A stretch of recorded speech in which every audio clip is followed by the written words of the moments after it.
Hey, everybody, and welcome to the Big Brothers Podcast. I'm your co-host, Jacob, and don't you, Finn, don't you, Mary, don't you, Ike, eat my meat and cheeses, please. I need my charcuterie board untouched. How you guys doing today? Fantastic. Now, tell Miss Julie who you're going to vote. I'm sorry, tell Auntie Julie who you're going to vote to evict. Let's hear it. I love it. I love it. Man, just like Angela, I too believe that charcuterie can be saved for 2 to 3 weeks, okay? Don't be eating my meats. Don't be eating my cheeses. Let me get off my have-not. Keep me in Thank it, you, Mary. Don't let me eat the cheeses and the meats. Come on, what the hell?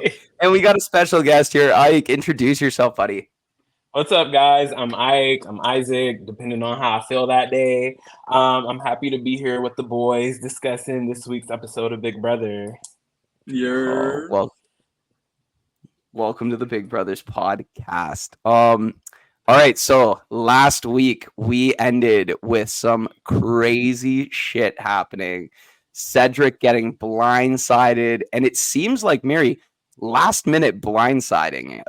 We kind of see that at the end. How did you take that away? Like, was it last minute? I mean, I think it was, if I'm not wrong, it was getting planned throughout the day. It was definitely last minute as the plan came to fruition after MJ won that AI arena by like a split second. But yeah, Cedric did not know that shit was coming until the votes got revealed, I don't think. Poor boy. No. Poor.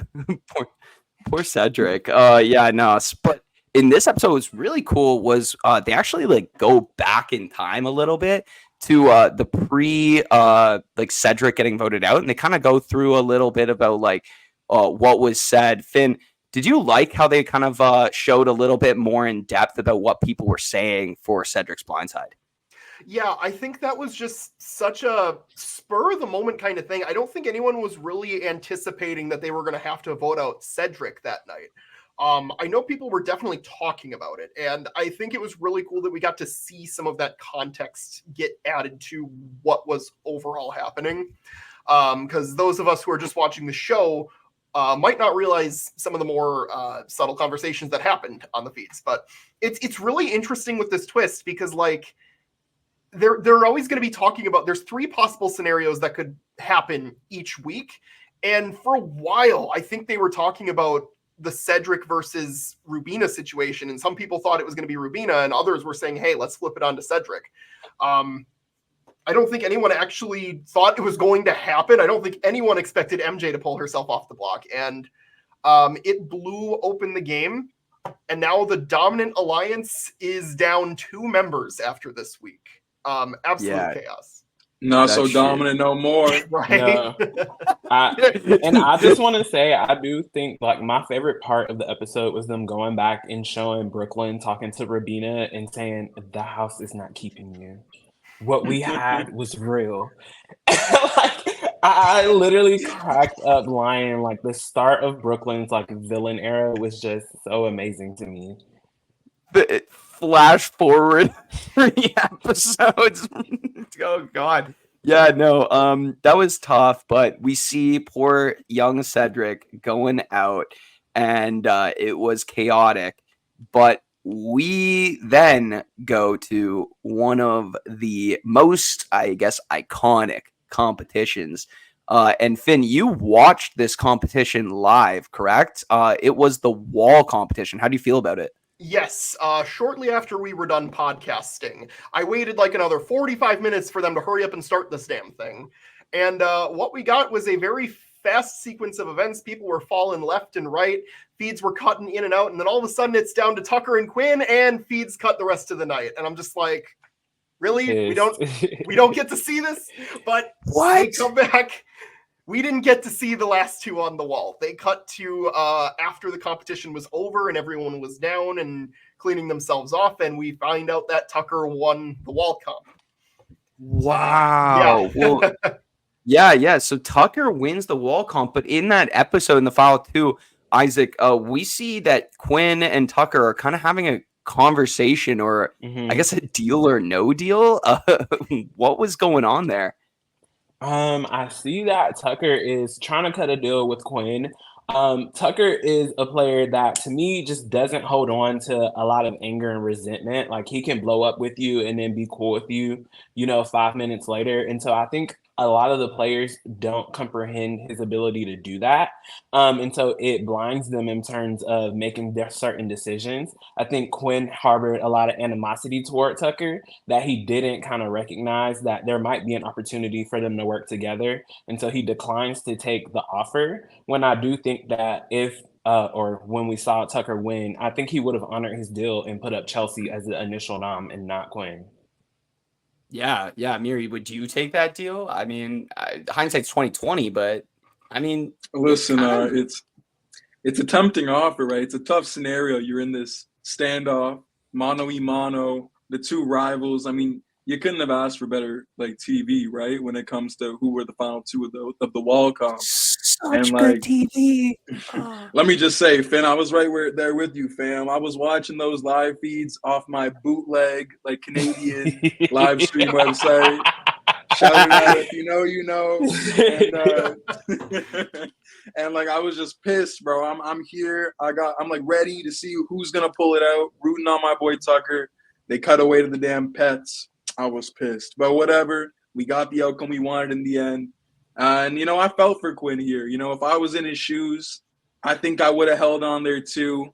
You got to bet on yourself in this game, especially when we're getting so much closer to the end of the pre-jury. You want to make that jury at minimum, So I think he made the right call staying up there. It was the better TV moment for them to go mano-y-mano and see who's going to come out on top. And, it just wasn't his day, man. He can't beat Tucker as of yet. Yeah, and we will talk about some jury stuff at the end here, but man, Quinn says he had the worst week in Big Brother history, I think, or the worst 3 hours in Big Brother history. And I have to say, Quinn took, I think, 6 L's in the matter of 3 days. Probably actually 1 day, really. And you can tell that when he goes in to have a shower and he's just sitting down and he's talking in the DR room, this guy really lets his guard down because he feels so defeated. And Finn, Quinn's been talking a big game for the past 4 weeks, and he did not put his money where his mouth was at all. Did you feel for him, Finn? I absolutely felt for him. I mean, he experienced the highs and the lows of Big Brother in 1 day. I mean, that's something that is kind of lost when you're just watching the episodes and it's broken up across 2 weeks. He lost one of his closest allies during his invisible HOH, wink, wink, nudge, nudge. He is in final 2 on that head of household competition that he really needs to win because his whole alliance just blew up. He's not able to do it, and he knows he's going on the block at this point. He absolutely knows that he is going on the block because he lost that competition. And I mean, it's pretty wow, the word is not coming to my mouth. It's a great example of just how you can go from being on top of the Big Brother house to the very bottom. And, it's been a long time since we've truly seen a fall that far. Usually people like Quinn just dominate the whole season. Not this time. But it's kind of crazy because he might be okay after this, but we'll get to that. Yeah, he really just fell down, and I felt really bad for this guy. I mean, he kind of did it to himself. I mean, from his preseason talk, he was saying how he was idolizing Dan, and Quinn is no Dan whatsoever. But I mean, one of the things that I have to say is this is when you get adversity like this is really what births a good or great Big Brother player. Yeah. And if Quinn is here to pick himself back up and he start getting himself into a better position him going on the block, and then as we'll describe later what happens with him, that was kind of Dan-esque. I mean, he didn't really do too much to make it happen, but it really did symbolize kind of something that Dan does. If maybe he learns from the past 4 weeks of mistakes and picks up his game, do you think that maybe Finn could I don't know, be considered like going from this much of a flop to like an actual like threat to win the game? Yeah, I think Quinn is in an interesting position within the house because while his HOH did not go his way, he really didn't burn a lot of social capital with the vote not going his way. You know, he was the invisible HOH, but he also really didn't have a vote. And I honestly think the long term, Quinn should have been the one leading the charge and getting Cedric out as soon as Tucker won the veto. And that might be very unpopular, but Quinn could be in the position that Tucker has found himself in with these kind of outsiders coming together and forming this rebellion against the Pentagon. But I think if Quinn was the one who kind of got the people together and said, hey, this alliance exists and we need to flip on it and do something about it, he probably becomes that centerpiece that Tucker has kind of integrated himself into becoming in this new group. Yeah, I think that's a really interesting like way to look at it, and I think that like yeah, it'd be hard to make a move like that because you're basically jumping from one big alliance that has your back to maybe another one, but you know, that's Big Brother. You kind of have to go and sometimes like force your own tide to change, just like how Tucker did, right? He's basically like been a one-man army forcing his own like tyranny over everyone, and he's making it happen. Miri, we see the creation of the 6th Avenue, this so-called Outsiders Alliance. What is your opinion on this 6th Avenue Alliance? Love it, man. Not a flop in the group. Real shit. This is like I think this could be, if they stick together, an all-timer modern BB alliance, for real. If not all-time BB, who knows? I mean, it's got my faves on the cast and Tucker and Angela. You know, T-Core and Chemo are growing on me episode by episode, feed by feed. Joseph, he's pretty damn funny. I can't hold you. So, you know, I started off the season a little. Still don't know if you know, deep cut reference, but still don't know if he's just BB-18 Glenn in a mustache, a fake mustache. You know, you never know, fam. I do know that one. If you know, you know. Who the 6th member? Did I get them all? Who am I? Oh, Rubina. She cool too. Hey. So, you know, I'm liking it. I'm liking this. That's like Rubina's superpower. You kind of forget about her, honestly. It's like actually like her superpower, to be honest. Like Rubina's in a great spot to like win the game. Like, am I crazy? Right? Like, I feel like she's not in a bad spot. Who's targeting her? I'm only nervous for Tucker. Yeah, the only thing I would be concerned for is that they put her on the block so she didn't use the veto on Tucker or something like that. If they were trying to backdoor him and make sure that they didn't have a vote against him or something like that. So that's the only danger I could see her being in, especially with AI Arena going to be around for a little longer. Sorry if that's a spoiler. No. You can spoil whatever. We kind of try to keep it fun, but I try to keep it like as we're going. But like it doesn't matter. Like.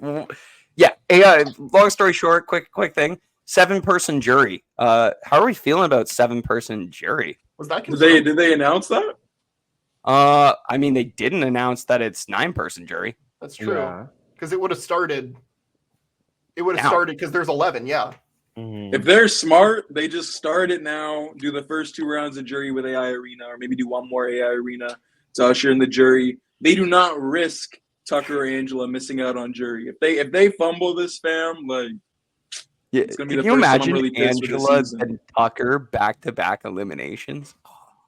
Heartbreak. Depends on when it happens in the season. Universe. Would tank the season. I ain't gonna hold you. It would tank the season for me. Like, BB, don't mess this up. Y'all are on pace to have a legendary season. Do not piss me off right now, fam. For real. And I mean, I just have to say that this season.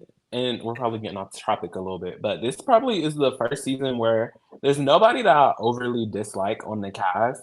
You know, I wasn't the biggest fan of Kenny, and he left pretty early, but everybody else have been pretty good sports. There hasn't been any real like nastiness in the house, and it's been a lot of fun. You know, everyone is fun to root with or against, so I've been enjoying it.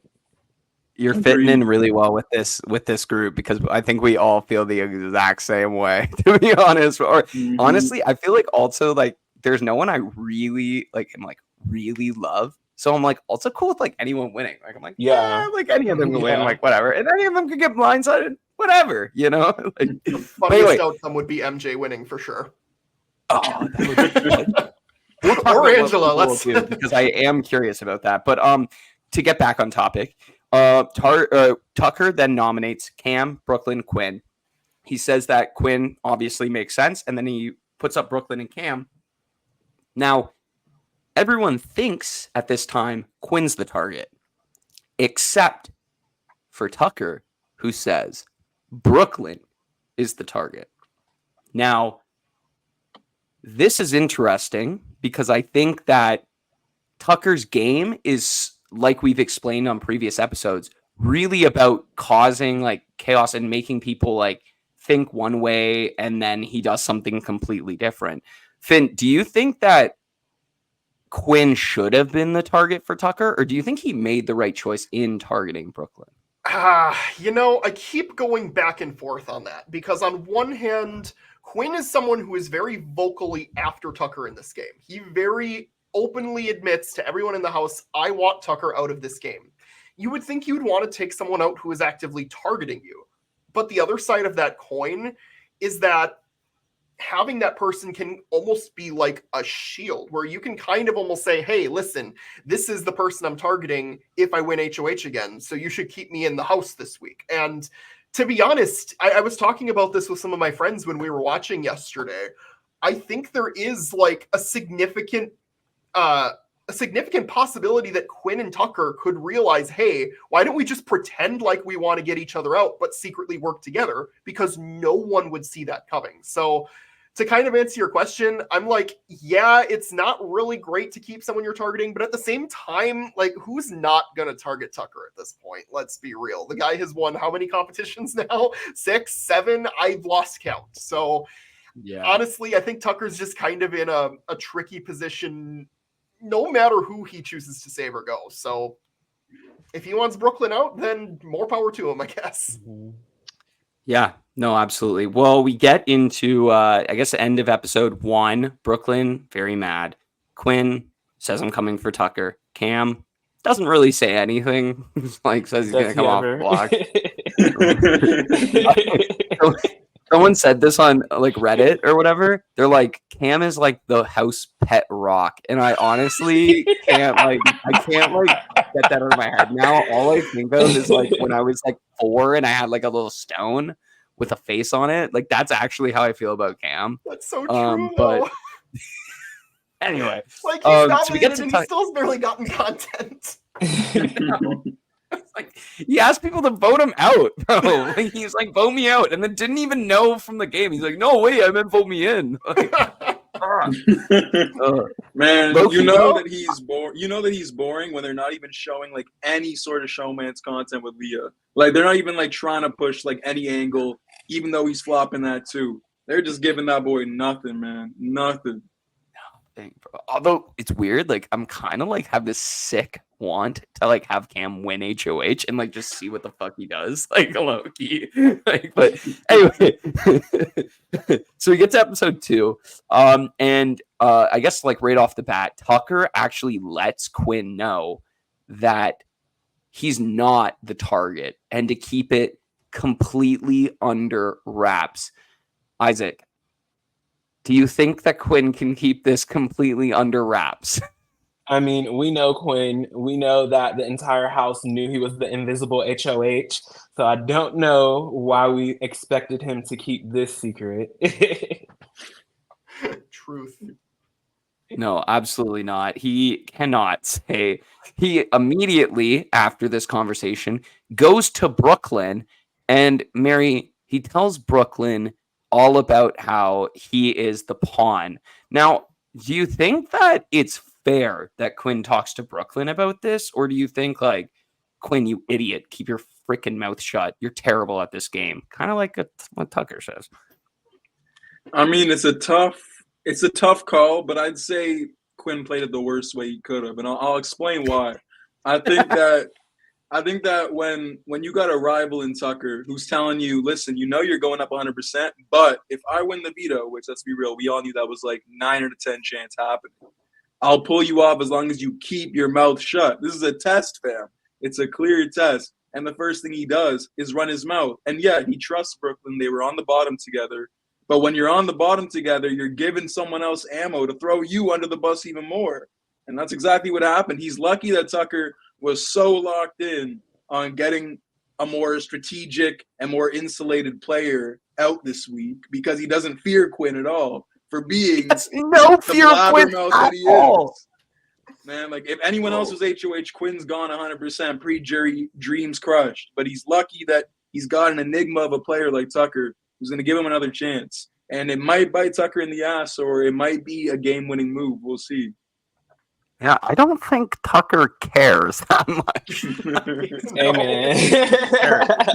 He's just here to make good TV at this point. I'm convinced he's just here to be a good TV character. Yeah, he's just here for the fame. Like, let's be honest. But Brooklyn runs it back to Tucker, and Tucker goes, "You freaking idiot, Quinn! You suck at this game."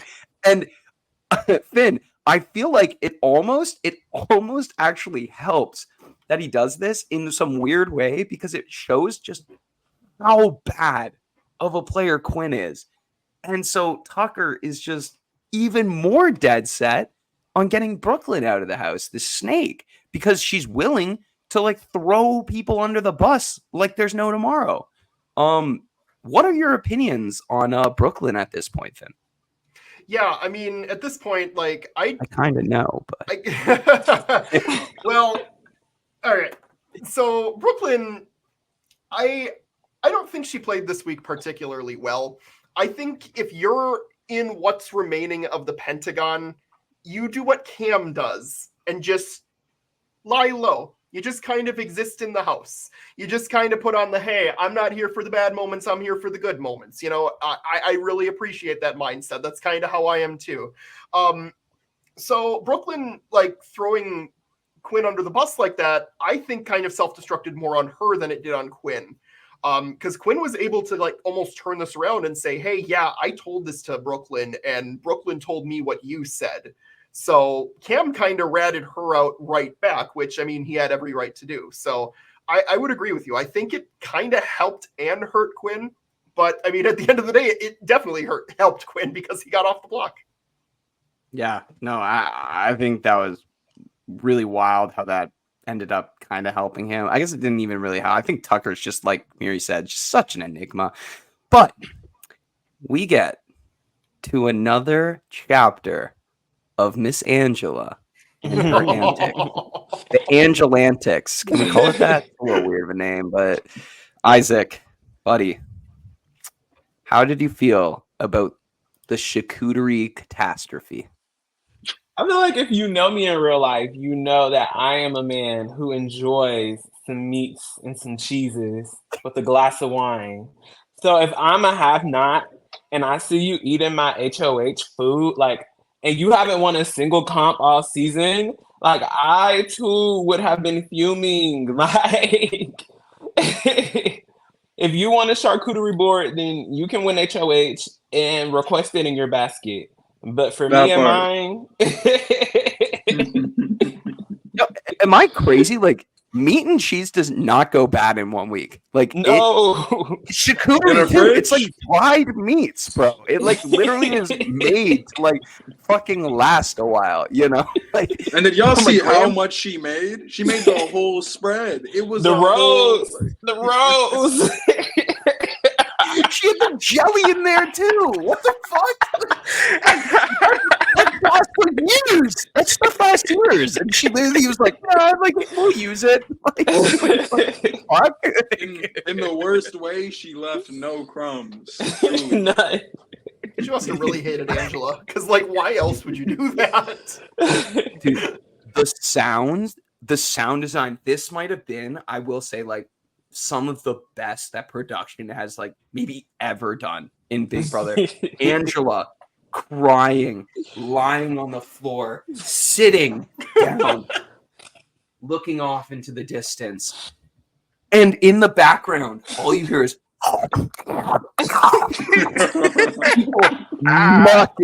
people mucking their food. Man. It's actually so well done. It's hilarious. Miri, tell me this was your favorite part of the whole show, right?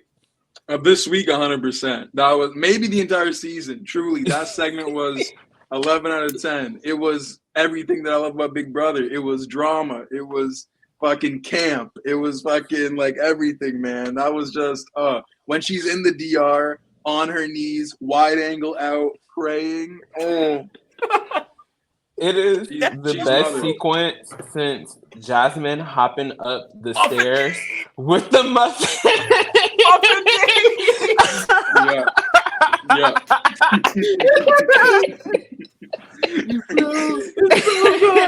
With one leg hopping up.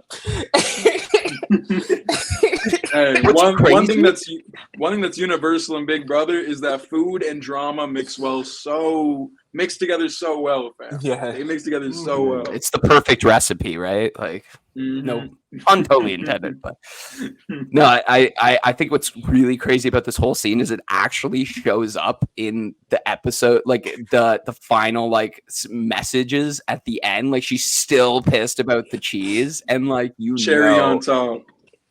And it's you could like tell, so good. Oh, and you okay. could tell they were rushing through that so they could get to that part. Yeah. They like they've not done GBMs this entire season, and they were Bro. like cutting so much. It was And I'm like, why are it they was doing so this? well done. It was so well done. I literally loved every single second of that whole segment. Perfectly done. But anyway, getting back to it, we have a fantastic competition. Hide and go veto. Finn, how'd you feel about the competition, buddy? Are you happy it's back after defense? Defense wins championships. Yes, it has been way too long since we've seen this competition. COVID took many things from us, and this was one of the things that it took from us. So I was so happy to see it back. But what I wasn't happy with how shitty some of these hiding spots were. Like, what? Okay, little bit of a tangent here. Go for it. But We have fun here. Brooklyn made it way too obvious what she was doing with those mattresses. She's throwing them on top of Quinn's bag, and Quinn walks right in the room, and he's like, "Huh." I guarantee this was his inner monologue. "Huh, that reminds me of what Brett did on BB20. On BB20, I should go check that out." And sure enough, he finds her thing, and it's like, yeah, Brett's strategy was good, but that's because he wasn't obvious about it. There's fucking so many super fans and watch it. I literally just repeated exactly what Brett said. Like if I was in that house, I'd think the exact same thing that Quinn did. It was just like Yep. so dumb. And like you know what was really sad actually? I felt really bad about this. Quinn like said in the diary room, he's like, all of the places I really wanted to hide it, we're getting a no or something like that. Do you guys know if like does Big Brother like have like a limit on where you could hide it? Because like, am I crazy? Like, I feel like I would like shove it, like lift up the fridge, shove it underneath the fridge, then shut it, and then like put like something so that it blocks out. Like there has to be like a limit to like where you can hide it, right? Yeah, I think they probably have a bit of control over where exactly they can put it. I mean, they can't go to HOH, so I feel like there's probably some other places that they can't go as well. Some Yeah. other roles. I've also Yeah. read on the internet that like production will go in and grab your veto card after you've hit it so that when the next person goes in to hide theirs, they don't find yours. And then they like put them all back when they start actually looking. So I think that Oh. probably plays a factor into it as well. That actually kind of makes sense, to be fair. So Yeah. that it Yeah. has to be easy. Like it has to be like where production can get it, Yeah. or Yeah. else it can't hide it there. I guess that makes sense. Hey, Anyway, question for the panel before we move Yeah. on. Where would y'all hide your veto card if you were playing this comp? I I have some think- ideas, but I don't know if I want to give them away. like Mm. okay. I mean, I'm in Canada, so it doesn't really matter. Our shit got canceled. I'm pissed. But Hey, I don't know who's going I- to watch this. They might end up on Big Brother with me someday. I don't want to give away my I ideas. feel like I would probably hide it. Like I think someone like in one of the seasons like hid it under the couch, or not under the couch, the carpet. I Yeah, feel like James. that's yeah. I feel like that's a great hiding spot. I feel like like I said, like under the fridge, or like hiding it somewhere where it's like a little bit inaccessible, or like you really have to like fuck up the place to like go get it. You know what I mean? Yeah. And like I think like that's the place. Like definitely like clothes are getting thrown away. Food is going places. Like like mattresses are gonna be flying. Like I feel like those are all like not the best places to go. I think like Tucker had a great hiding spot. I mean, obviously he has a great hiding spot, but like doing it like where it's like not you have to do like multiple steps to get the card. I think like that's the move that you want to do. What about you, Mary? What do you think? Yeah, I mean, you kind of hinted at what I've always said is the GOAT hiding spot, but I'd say where the couches are, right by the nom couches, you just slide it right under the carpet as far as you can into there and hope it wedges there. Nobody's really going to try and lift up that carpet. There's too many couches weighing it down. And production allows it, just like they allowed James to in like 17. I don't think anyone's cashing it there. I feel like that's the GOAT spot to go to. Yeah, no, I totally agree. Well, anyway, Tucker, of course, wins the veto, and he comes out with yet another competition win. Fucking crazy. Has been immune since week 1. Has won 6 of the last 8 competitions. This guy is an absolute machine. And I think that if anyone, and this is like kind of scary though. Like, I don't know how you guys feel about the competitions. I don't know who I talked to last, but I guess Isaac, you can go first. Like if you find yourself playing with someone that's this unbelievable at competitions, like, is it better to side with them or is it better to like figure out a way to like absolutely go against them? Because so far it's looking like the people that are trying to get him out just aren't able to. What do you think is like the best way to go about this? I think you have to hide behind them. They are the biggest target and the biggest shield in the house. And so you should be able to utilize that to your advantage. I think Jeremy Collins did a great job of that on Survivor Cambodia, really making sure that he was ingratiating himself within that majority, but still had targets in front of him for a majority of the game. And so when you have such a huge target like Tucker, and the way that I approach these games, I'm very under the radar. I don't want to be the person in front. I don't want to be the person that has to make the big moves and get blood on my hands. And you have this weapon who is going out and winning these comps and has the ability to influence the game. If you have that person on your side, you're going to go deep. Yeah, I totally agree with you. I think it's like really tough to want these people out, especially with this like AI arena. And like Finn, we've been talking about it like lots, but like this twist is really awesome. Like I think it really invigorates like the elimination episode, but man, like does it favor the comp beasts? Like it really does. Finn, has your like opinion wavered on the AI arenas yet, or are you still like quite positive about it? I'm still pretty positive about it, mainly because right now I think it's a good twist for the pre-jury when there's a lot of people left, because backdooring someone at that point in the game is kind of overpowered because there's such a small chance that they're going to get picked to play in the veto competition. So I feel like it kind of nerfs the backdoor in a sense. Now, if it ends up being like Battle of the Block and BB16 and it goes way into the end game, then I'm going to get a little bit annoyed, and I don't know how they're going to make it work for a double eviction. But, you know, if they keep it around for maybe the next 2 rounds, I'm fine with it. Go back to normal Big Brother at Final 9 once the jury starts. I think that works. And I guess arguably they should keep doing it that way. Yeah, I guess like if you think about it, like then the backdoor is like still super powerful, but it's only really powerful for like 3 rounds. Like that's the only like really powerful time that you can backdoor someone, which Miri, I don't know about you, but I think that's like probably a perfect like Tucker time to go, right? Like Final 9, AI arena's gone. That's when you backdoor him, right? Yeah, I mean, listen, to kind of draw on BB Can, Tucker's giving massive Kevin Martin energy in the way that I think when that I think Final Nine's probably going to be when the double kind of comes if they're not doing it next week. So when that kind of that double or that middle period comes, I think that's going to be when he's either going to have to clutch up or be sent out for sure. Yeah, absolutely. Well, anyway, we get some funny stuff going on in the veto, and I guess this actually translates to after the veto as well. So Tucker's won it, and they all come back in the house, and this shit is trashed Although I don't know about you guys, but it's not like that bad. Like there's not No. like milk all over the place, but man, They played it Tucker, safe. yeah, Tucker is pissed. Holy shit, Isaac, were you feeling for like? Do you agree with Tucker or no? This guy is going way off the deep end. Well, I'm a little petty. So if you put me on the block and you told me you were targeting me and I can go fuck you, fuck with your stuff, I'm probably gonna go do it. And you can feel however you want to feel about it. That's cool. But on the other hand, if I'm Tucker and I'm like, most of my stuff is in the HOH room and you purposely came in my closet and took my stuff out and went through it, knowing that there wasn't a veto chip in there, like I equally would have started calling people out. So I see both sides to the incident that happened.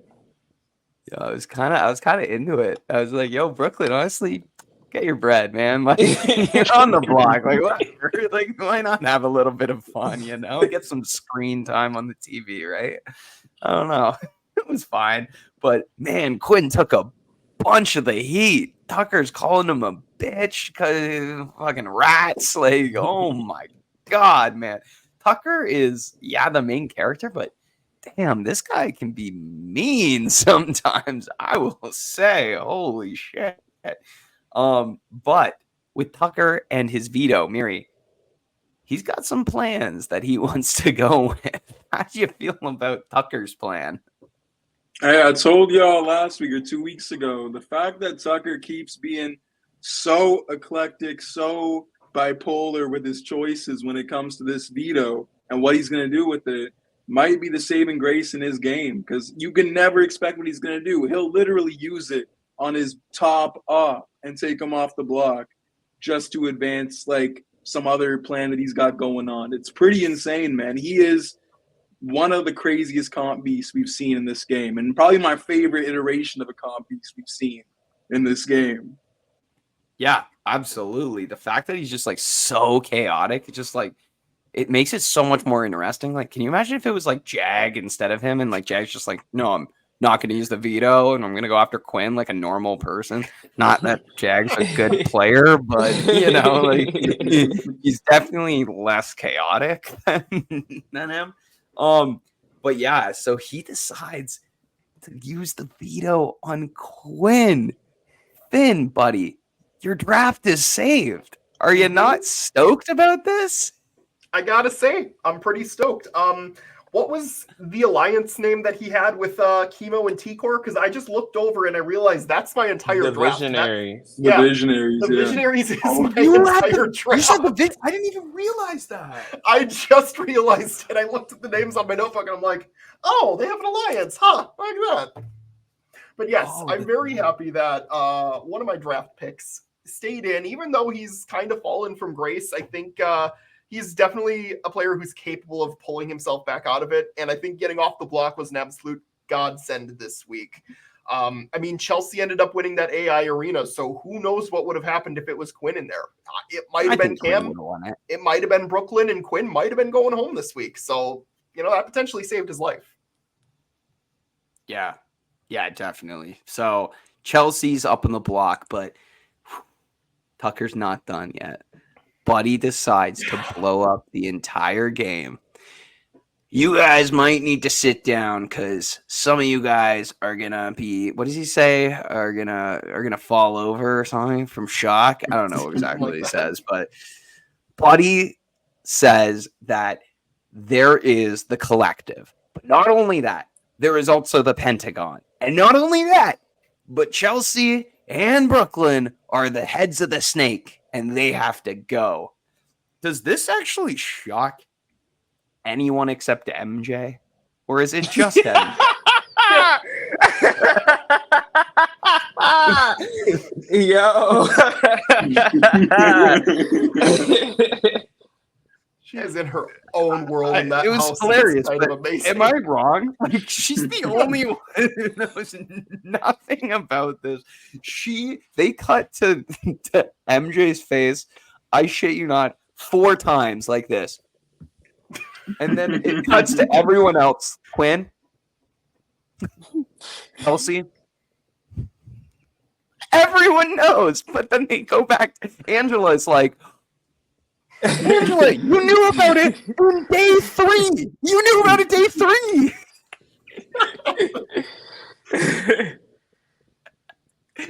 Poor you're MJ, just man. putting it up for the camera, man. And that's what Angela gonna do, okay? She's gonna deliver those reactions. For real. That's true. That is true. So mic drop, end of the episode. Tucker's like, these fucking rats are gonna all scurry away. He's gonna cause chaos. I don't know about you guys, but I feel like this does the opposite of cause chaos because now everyone knows about this and they can actually play their game with a little bit more of the information rather than being completely in the dark. Isaac, do you agree with this or not?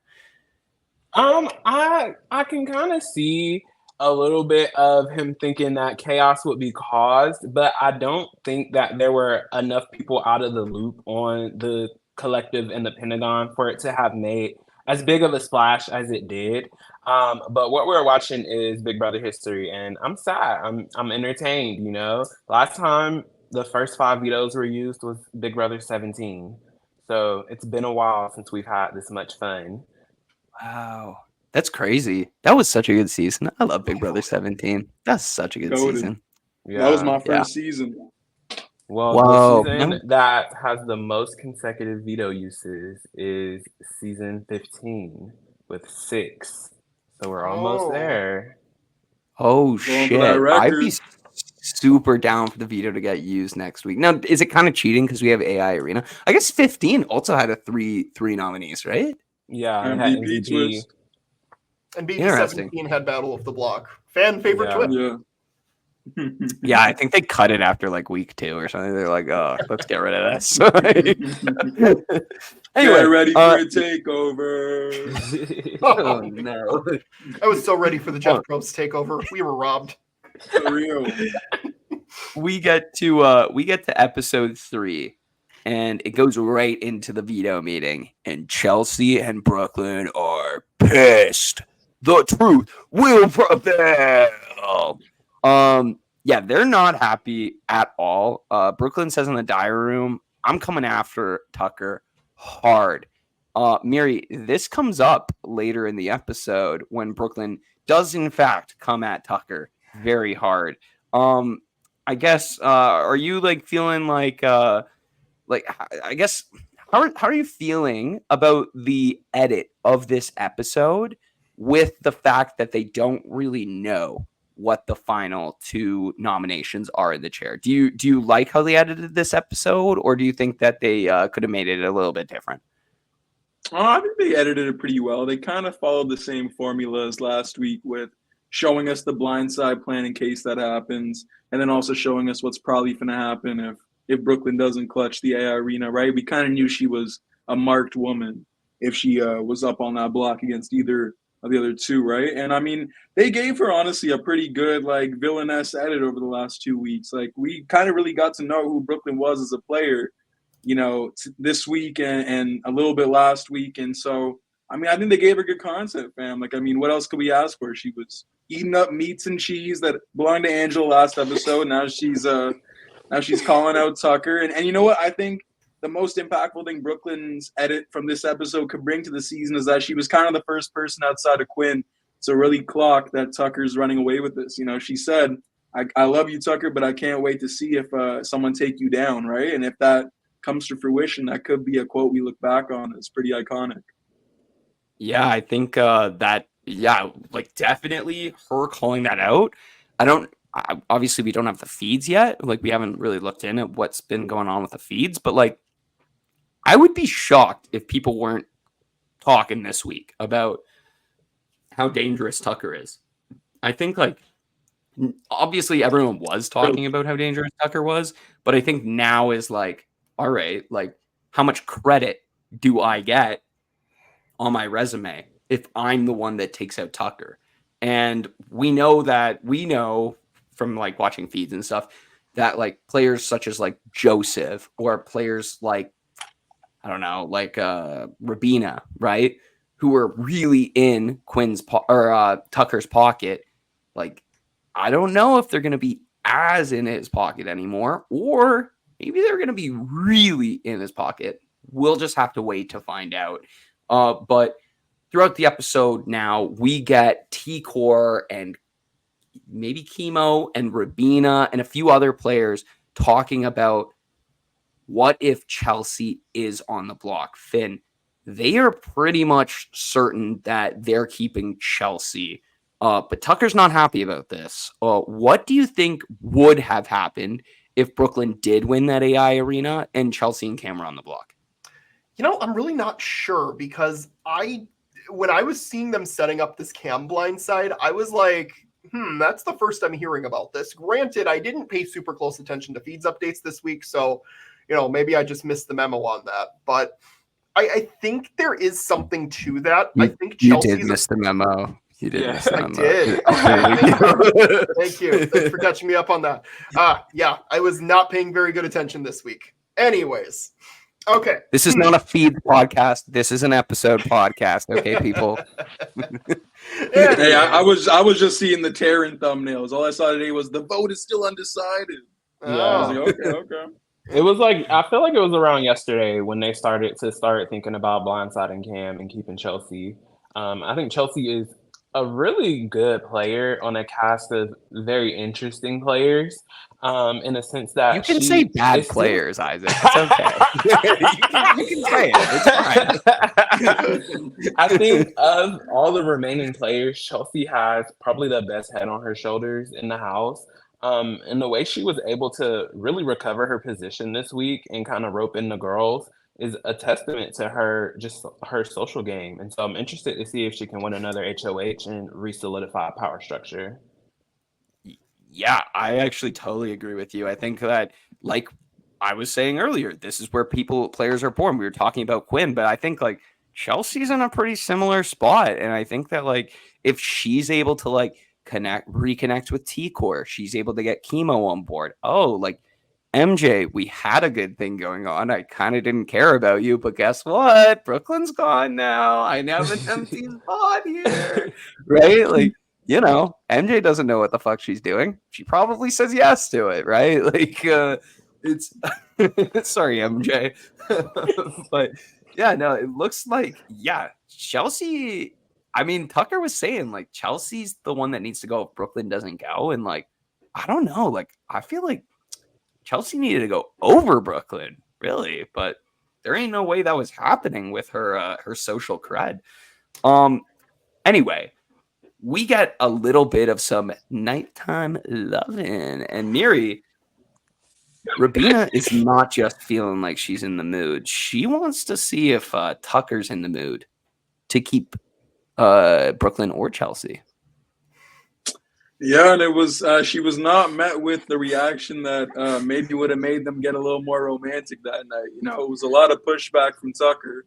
And, I kind of liked what we got from Rabina there. It really showed that she's got her own head on her shoulders, right? She's not going to be Tucker's pawn. She's going to, push back and make her own moves if push comes to shove, which, at least if we're to believe her DR, she would have gone through with the blind side whether Tucker was down with it or not. So that scene really just made me go, okay, Rabina, you got game. You know what I mean? Like, you could actually be a contender in this thing and not just be, the Holly to Tucker's Mickey type shit, Mm-hmm.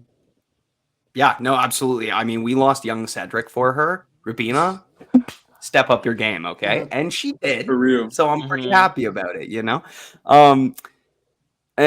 We get to the AI arena. And this competition, the explanation, I would have lost. I would have lost this arena for sure. I was so confused. I didn't really understand. Now, obviously, my butt's not on the line, but like, exactly, like I had no pressure, and I still could not figure out exactly what this competition was about. Finn, did you find this competition confusing, or were you like, oh, this is easy? I think if I was able to stare at it for long enough, I would have been able to figure out some of the words. It's just like they're all coming at you from all these different directions. Some of the sentences are backwards.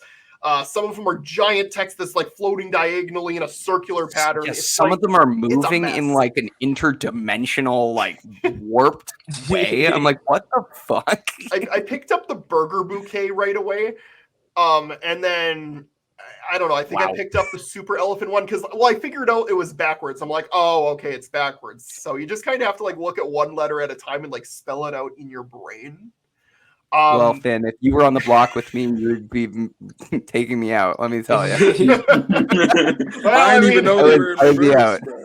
Unless Bro, I I'd be panic like under Cam in pressure, that but- comp, bro. I would be like Cam in Yeah. that comp for sure. But eventually, I think production was like, okay, we have to hurry up and cut to commercial here, and they just put them up all on the screen, and they still couldn't figure it out. It was right there. And people were It like still wasn't like, even moving at that point. Yeah. They're like, we gotta make this comp kind of like we gotta have some type of challenge. So they flip one of the sentences around and have it shift, and that's like it. Man, tell me how they literally had snowy burger bouquet up there, and Brooklyn still puts an astronaut on the snowy template. I was like, I knew her ass was gone, bro. It was rap. Bro, yeah, that was tough. I mean, I personally can't really fault them too much because I'm just so bad at that stuff. Like, I would have just like, bro, I felt like I had like, what is it, dyslexia? I felt like I had dyslexia. I'm like, maybe I should go get myself checked out because I have no idea what this stuff is saying. But yeah, so Chelsea wins, and Miri, how are you feeling that your draft is safe? woohoo. Hey, listen, I was pretty much expecting that I was going to lose Cam tonight. I was like, okay, at least I got Chelsea. She's a contender in this game. But, you know, I keep them both. The draft is alive. We lost Cedric, but we're going to have two more, and I feel confident that one of them could win this game. So thank God for Chelsea, fam. She's staying in it. Cam, I'm. You know what? If we're losing two more pre-jury, send them home. Let me have one. Let me have one on my draft. I'll ride with Chelsea. Cam can go. You know, it's pretty much a draft of one, but Cam's there for maybe a couple comps. You know what I'm saying? You know, Cam could get second. Okay, we don't know. He might be the first person in Big Brother history to look like the way he does and actually be the one to be dragged to final two. He actually might. I'm not joking. And he looks like the like sexiest god that I wish I was. And like Buddy's like probably like just terror. Like, bro, I don't hate him as much as Kenny, but like, man, like at least Kenny got some conversation about him. You know, like at least Kenny was like, I want to quit, you know, and like you're like, what a bitch, right? I can't, like, there's no good thing I can say about Cam. I'm like, oh, okay, we'll get to the vote, okay? So Chelsea wins the AI, she's safe. They go back to the vote, and they sit down. Brooklyn is begging for her life. She is thriving for anyone to give her anything. And then Cam asks to be voted out accidentally. And I'm like, bro, how? But that pissed me off a little bit, if you can't tell. But Brooklyn's begging. Isaac, did you feel for Brooklyn, or were you like, nah, bitch, get out of here? Like, what were you feeling? Well, I tweeted that it's just amazing how much can change in 7 days. Like after the last AI arena, Brooklyn was running around telling people keep Cedric. Like she thought she was running the game. She told Rabina she was going home, and that was that. And Flashport, 7 days later, now she's begging for her life. And I do kind of feel for her because I did start to grow a liking toward Brooklyn. I do like a villainess who's not nasty. So I did start to grow a liking to her. So I did feel for her in that moment. She called out Tucker. She did what she needed to do, and I think it just wasn't her night. Yeah, it was too bad. I think she pulled like T-Core and Chemo over because she knew those were the votes she needed. And so I really had to respect Brooklyn for that. Like she knew who she needed to go after. She knew like what was going to be the pitch. Finn, did you like her pitch that she's a target now and that she can go up on the block? Like, did you like her pitch? I think it was probably really the only case she could have made at that point. But I also don't really think it was making a difference. I really don't think anyone was going out of their way to save Brooklyn. You know, Cam is just way more well insulated. The awkward thing about the Chelsea versus Cam situation is that they're both kind of people that no one really wanted to see go. Whereas Brooklyn, everyone was just like, yeah, she can go. We're fine without her. And I mean, hey, we got a week of a villain arc out of her. So maybe it's not the whole season like some people wanted, but we got a week. And I think she played the role pretty well this week. Yeah, I totally agree with you. I think that she also got some really good messages at the end. So she goes out 8-1. Chelsea, her girl, voting to keep her. I love it. Love to hear it. Go Chelsea. That just makes me like Chelsea even more, honestly. I love Chelsea. But Chelsea votes to keep her. It's obviously not going to happen. Brooklyn's going out, and man, she fought super hard to stay, but her going out, like, it was a respectable way. You know, she went out like classy, just like everyone else this season so far. And I had to respect it a lot. So I liked her. She goes out to Julie and has a conversation with Julie about how she was just like really happy to play the game. Yeah, what do you guys feel about her conversation with Julie? I think it was pretty. Oh, you go ahead. I was gonna say, like, it is what it is, you know. I mean, like, I feel like Brooklyn, once again, you know, she's trying to get that Julie God 101 interview. She's dropping JC, Yes. and I ain't talking about BB20. And, you know, just like, I don't know. I feel like Julie was low key. My girl Julie was low key seeing through the facade. She was just like, hey, let's do our interview. Let's see Angela gag you one time, and let's get out of here, fam. Simple as that. For So real. true. Yeah, she was cool. But yeah, she was really hyped. That I thought one cool thing that she did was she was really hyped that Quinn. She's like, I want Quinn to win. Don't think it's gonna happen, but it's kind of cool that was her opinion. I think like overall, Brooklyn, like I think she was a good character, a fine character. I think that she was fun while she was in. I think that she was a pretty decently big fan, and I like that about her. But like I was content with her going out here. And so yeah, that's Brooklyn. She is now the 5th member to be voted out. And we don't get an announcement for jury at the final 11. So I'm personally thinking that final 9 is jury and AI Arena's around for 2 more rounds. What do you guys think? I think that sounds about right. That or It's they cut out probably- the announcement to talk about Angela's charcuterie goodbye message. Could be that. Well, also, too. do they announce jury like on the Thursday episode? Or do they announce it like on the eviction that jury's going to start? Like, congratulations, house guests, you have made it to jury. Oh. Is it like that's what I was thinking too? Like, I feel like sometimes Julie does it the week before jury starts. She tells them all That's when true. they're sitting down together, like, congratulations, you've made it to jury. But sometimes it's right before the live vote and eviction for who's going to be the first member of the jury.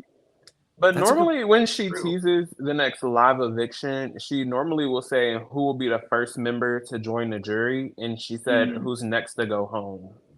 I mean, we might be reading too deep into it. You know, we're looking for every Maybe. clue under the sun, like we're Swifties. But Well, that is week 5. Week 5. That is week 5. Overall, I would give this week definitely below the Cedric week. I think maybe below the Matt week, but above the Lisa week and probably above the Kenny week, although the Kenny week was really entertaining as well. I mean, I'm giving this week like a solid like 7.5 out of 10 personally. I think it was like a solid week. The Tucker veto blindside thing was like really interesting. And like, I think this was like one of those episodes where like, or one of those weeks where it's like, you know, shit just blew up. Obviously, it's really hard to keep blowing up over and over again. It's like kind of resetting. It's like another week one. You know what I mean? Like it's like Yeah. another version of the week one, or like another version of like the week two. You know what I mean? Like where it kind of like reminded me of like Lisa going. This kind of like gave me that similar vibe. But yeah, it was overall a really good week. I really enjoyed it. I'm really excited to see what'll happen next week. Yeah, I don't want it to be lost upon us that Tucker and Angela have had the most successful HOHs this season, which is just a wild concept to say that Tucker and Angela had the most successful HOHs. And I would even say that her second HOH was successful in the fact that she didn't have to vote and got to just beg her way into an alliance. Yeah, For real. I agree. Actually, like, definitely Quinn did not have a good week. So. Speaking of next week, we also have the reveal of who won the AI Instigator coming up on Sunday. Unless it's being I talked thought you were about gonna say on that the- we know what the HOH winner was. Sorry, I got really excited. for a second. No, I am so sorry, you guys. I've been watching it. There's a really cute puppy on the feeds right now, but no new HOH yet. So we're gonna have to keep waiting. I just But needed to say. unless whoever wins the power talks about it in the house, we might not know who has it until Sunday, and we might see some of what the instigator can do, or at least some of the ramifications of it on the feeds. So this could potentially be an interesting feeds week. Who did Potentially. y'all we- vote for? Tucker. Do we find out? Same. I can- Hey, think- if I could have voted, I would have put my votes on Tucker for sure. Mhm. I think he's gonna get the casual vote, and I think he'll do good with it for sure. Angela, guys, come on, what are you doing? I texted If she had a shot in hell with the Facebook audience, I would. If I was American, she'd have my votes 100%. I texted both my mother and my boyfriend, neither of which watch Big Brother, and told them, "Hey, go vote for Tucker here, like as many times as you can. Thanks." I they love did it. it. I love it. That's awesome. I guess any thoughts on next week winning a HOH? Anyone that you guys are particularly like? I guess we always kind of do this. Like, do we want to all take a bet on who's gonna win Ooh. the next HOH or who's gonna be eliminated next week? Either or. I have a feeling that MJ is gonna pull out her first HOH win and rise like a phoenix from the ashes and start running the house. That's what I'm feeling, you know. I like it. I like it. Or she's gonna be like Rochelle Diamond in BB Can 2 and make a move that's not in her best interest at all. One of the two. One of the two, literally one of the two. I could see either. Mary, Leah do you might have end up anyone that going you're, on a MJ HOH, which just would be hilarious. Leah going? Is that what you said? Leah going? Yeah, MJ wins HOH and Leah leaves some kind of way. That sounds exactly like what MJ would do. That sounds exactly like what MJ would No, do. for real. Like, exactly. Bro, Try to hit MJ Angela, put Leah up as a pawn. Tucker uses the veto on Angela again. And then, Why not? bro, when Angela nominates all the people dividing Tucker's attention from her, you know, Rubina, Leah, Chemo, they all go up, they're all out. Who As knows, long as man? T Core's face doesn't appear on that memory wall, good with me. Mm. She Mhm. might you be know- frustrating, but I love her as a character long term. For real, for real. I mean, her and Chemo are duo of the season. They're gonna keep Yeah. probably running this shit. Yeah. But if y'all want my prediction for next HOH, I feel like it's a brat summer, baby. 3 for 3. Angela's getting her third HOH, fam. Let's I'm calling it We now. actually I'm will get calling to make it now. nominations this time. We need Yeah, a full Angela Let's go. HOH.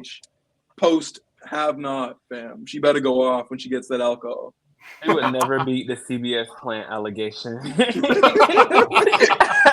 For real. I'm not joking. I'm not joking. I actually think she definitely is a plant, and I think she actually could be, and like maybe not a plant, but I think like they were like, oh, we know her. Let's put her on. They definitely did that. Though. Put her on the They house, see what definitely happens. did. Like, what qualifies Yeah. as a plant? Like, do they have to actually be like Kate? Like, do they have to like write down her name and like go find her? Like, she definitely applied, but they definitely like knew her. Like, she's been on like fucking 4 of their shows. You know, like she's Yeah. definitely like a plant. You know, like I don't know. All right, I'll go next. I think. You know what? Yeah, I think Cam's gonna win HOH. I think Cam is gonna be like, all right, I was just on the block. I almost got voted out. Like, I'm gonna get my shit together and win this. And I think he's gonna go, and I just think he's gonna go after Quinn. To be honest, I think Quinn goes next week, and Tucker gets what he wants because Tucker's gotten what he wants this entire season, and so AI Arena's still around. I just think that. Yeah, Cam's going to win it and Quinn's going to go home. But I'd love for Quinn to win it and Cam to go home. Really. So we'll see. You just want me to lose one of my draft picks so that you can be in first place, don't you? I want your whole draft out. I think I'm going to go ahead and say that Chelsea is on track to win her second HOH of the season. Considering she just pulled herself off the block and was just on the wrong side of the vote last week, I think she has all the reason to try and win it and get some power back on her side. I don't know if she goes against Tucker. I don't know who the target would be other than that. I feel like it would be Tucker and Rubina and probably some other pawn, maybe like an Angela or something like that. But I think that would be interesting just kind of for the balance of the season. I kind of like the dynamic of having two sides kind of taking shots at each other. And it's not really like a clear line in the sand with this season, but it's definitely really interesting and really dynamic. And I think if we can kind of keep that pendulum swinging in a sense, it's going to keep giving and it's going to keep being entertaining. And that's what I want from the rest of the season. So let's go, Chelsea. Wait, I'm going to retract it. I'm going to say Leah's going to win. Oh my God. I want my What draft would she member to do? win. I want Leah to win. I want Leah to win. I don't know what HOH she'd do, would be actually. really interesting, honestly. Like, I think Leah winning would be interesting. Cam winning would be interesting. A T-Core winning would be interesting.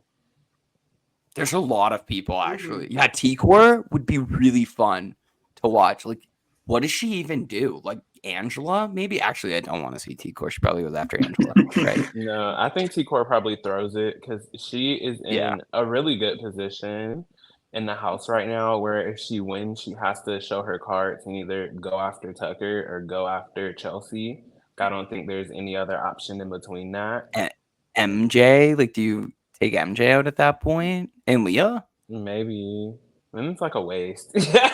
I Yeah. feel like this is one of the last couple of weeks where you can really make the trimming the fat excuse with your nominations. Yeah. Because once you get down to like final 8, final 9, that's when things kind of start to get a little more serious. Stick gets a little pointier. People start pulling out the knives, and all of a sudden, the people who are in the house, like MJ and Leah, are looked at as very valuable people to have in the end game because you can go to the end and beat them. Yeah. Yeah, it's so true. Like, we talked about this a couple weeks ago, but like Leah not going on Quinn's HOH was like, honestly, like I think the biggest hurdle that she needed to overcome. And I cannot accept that T-Core and Chemo like wasted that opportunity. Like, yeah, they got Cedric out, so I guess like in the end it's like maybe help, but like, man, I think keeping Cedric in there and getting rid of Leo would have like done them like way better in the long run, to be honest. But maybe not. I don't know. We're getting that just starts to get into like too much of like alternate universe, you know. But The multiverses. That was 25, fam. yeah, yeah, my bad, wrong season. But that is everything. Anything anyone else wants to bring up? It's been a fun season. I'm excited. I hope it doesn't real. have a zombie week and take a nosedive. I hope we just keep moving forward. Or a BB No Comics zombie week for that matter. Yeah. Oh That my was gosh. horrible. Well, the resort wasn't, but making an HOH. I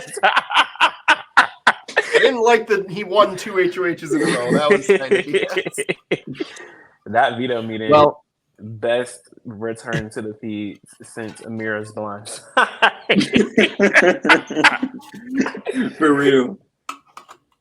Isaac, thank you so much for joining us, bro. You were fantastic to have on the pod. I hope you had a good time. Hope you had some giggles. I love it. Yeah. Have me back anytime. Perfect. Hey, well, everyone. I gotta come back for sure. You Yes. killed it, fam. Absolutely. Perfect. Well, that's everything. Thank you for tuning in. I hope you enjoyed it. And this is the Big Brothers podcast. Signing out. Deuces, everyone.